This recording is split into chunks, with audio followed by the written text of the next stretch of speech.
میرے مصطفیٰ کریم علیہ السلام کی بارگاہ میں ایک عرابی شخص حاضر ہوتا ہے اور آ کے عرض کرتا ہے کہ یا رسول اللہ میں بڑا گناہگار ہوں، یا رسول اللہ میرے گناہ بہت زیادہ ہیں۔ میرے حضور علیہ السلام ارشاد فرماتے ہیں کیا تیرے گناہ آسمان کے ستاروں سے بھی زیادہ ہیں؟ وہ شخص عرض کرتا ہے جی ہاں یا رسول اللہ میرے گناہ آسمان کے ستاروں سے بھی زیادہ ہیں۔ میرے مصطفیٰ کریم علیہ السلام پوچھتے ہیں کیا تیرے گناہ سمندر کے پانی کے قطروں سے بھی زیادہ ہیں؟ وہ شخص عرض کرتا ہے جی ہاں یا رسول اللہ میرے گناہ سمندر کے پانی کے قطروں سے بھی زیادہ ہیں۔ میرے مصطفیٰ کریم علیہ السلام پھر پوچھتے ہیں کیا تیرے گناہ درختوں کے پتوں سے بھی زیادہ ہیں؟ وہ شخص عرض کرتا ہے جی ہاں یا رسول اللہ میرے گناہ جو ہیں وہ درختوں کے پتوں سے بھی زیادہ ہیں۔ میرے مصطفیٰ کریم علیہ السلام ارشاد فرماتے ہیں کیا تیرے گناہ میرے رب کی رحمت سے بھی زیادہ ہیں؟ تیرے گناہ زیادہ ہیں یا رب کی رحمت زیادہ ہے؟ وہ شخص خاموش ہو گیا اور رونے لگ گیا۔ تو میرے مصطفیٰ کریم علیہ السلام نے بڑی شفقت اور محبت بھرے لہجے میں ارشاد فرمایا کلمہ شریف لا الہ الا اللہ محمد الرسول اللہ پڑھ لے، اللہ تبارک و تعالیٰ یہ کلمہ پڑھنے کی وجہ سے تیرے سارے گناہوں کی بخشش فرما دے۔ اب حضرات محترم دیکھیں نبی پاک علیہ السلام نے پوچھا ستاروں کے برابر گناہ ہے، سمندر کے قطروں کے برابر گناہ ہے، درختوں کے پتوں کے برابر گناہ ہے؟ اس نے کہا یا رسول اللہ سب سے زیادہ ہے لیکن میرے رب کی رحمت سے زیادہ نہیں ہے، میرے رب کی رحمت زیادہ ہے۔ تو میرے مصطفیٰ کریم علیہ السلام نے ارشاد فرمایا اس کا بھروسہ تھا، اس کا یقین تھا، توکل تھا میرے رب کی رحمت زیادہ ہے۔ تو میرے حضور نے ارشاد فرمایا یہ کلمہ پڑھ لو تو اللہ تبارک و تعالیٰ اس کی برکت سے تیرے سارے گناہوں کی بخشش فرما دے گا۔ اور ایک واقعہ سماعت فرمائیں، حضرت خواجہ حسن بصری رحمت اللہ تعالیٰ علیہ آپ کے پاس ایک نصرانی شخص آپ کی زیارت کرنے کے لیے حاضر ہوا کرتا تھا۔ ہے وہ عیسائی تھا لیکن آپ سے محبت بڑی کرتا تھا، آپ کے پاس آپ کی زیارت کرنے کے لیے حاضر ہوتا تھا۔ تو کچھ دن گزرے تو وہ خدمت اقدس میں حاضر نہ ہوا۔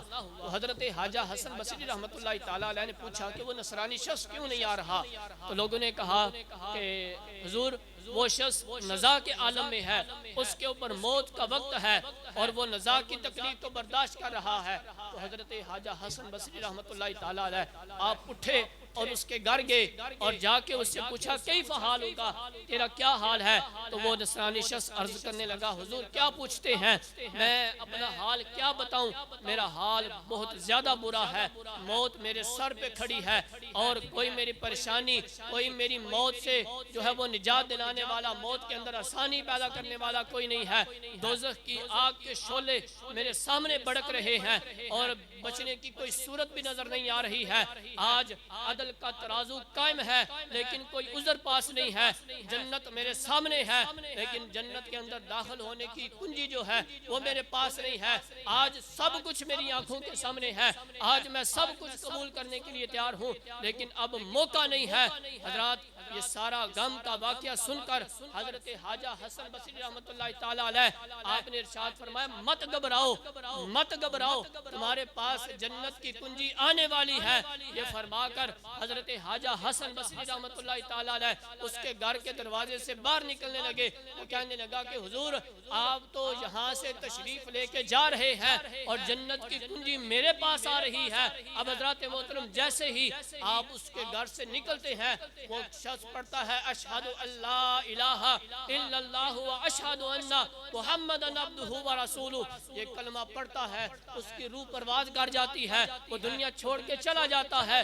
کچھ دن گزرتے ہیں، حضرت خواجہ حسن بصری رحمت اللہ تعالیٰ علیہ وہ شخص جس نے اپنی ساری زندگی جو ہے وہ عیسائیت کے اندر گزاری، اللہ تبارک و تعالیٰ کی نافرمانی کرتے ہوئے گزاری، اللہ کے رسول کے احکامات کی نافرمانی کرتے ہوئے گزاری، اللہ کی نافرمانی کرتے ہوئے گزاری، وہ شخص صرف اور صرف ایک اللہ کے ولی کے کہنے پر کلمہ قبول کر لیتا ہے، اسلام لے آتا ہے۔ تو ملتا کیا ہے؟ حضرت خواجہ حسن بصری رحمت اللہ تعالیٰ علیہ پوچھتے ہیں کہ بتا تیرا کیا حال ہے؟